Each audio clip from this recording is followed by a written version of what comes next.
Jacob Lawrence was an African American artist born in 1917 to Southern migrants who had moved to Atlantic City, New Jersey. At the age of 13, he, his mother, and his sister moved to Harlem, New York, where Lawrence had a front row seat, so to speak, at the Harlem Renaissance. Jacob Lawrence is well known for his 60-panel art series called the Migration Series. This magnum opus depicts the Great Migration, which brought thousands of African American migrants from the South to major metropolitan centers in the northern United States, namely Chicago, New York, and St. Louis. In fact, it is probably this scene, a large group of melanated people hustling and bustling to get to their destinations. This is the first scene in Lawrence's series, which follows a narrative.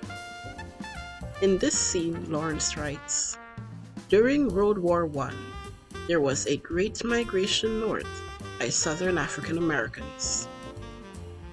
Each painting corresponds with another sentence in the story until we reach the 60th and final sentence.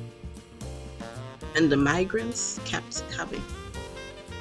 Between the first and the last panels of the narrative, Lawrence tells his audience the reasons for this mass exodus and what the migrants found when they reached the north.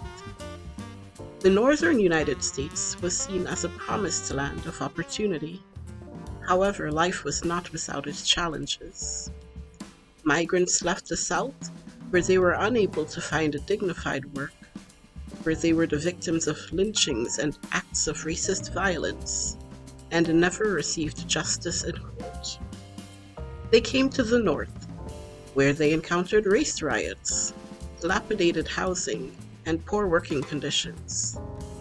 Yet, they were able to go to school and vote, two opportunities which increased the power and privileges that they held. And, through it all, Lawrence writes, the migrants kept coming. And they continued to come, not just from the South, but from Africa and the Caribbean as well. Chances are you are either an immigrant or the descendant of migrants, free or enslaved. How has this aspect of your experience shaped your worldview and your interpretation of life in the United States?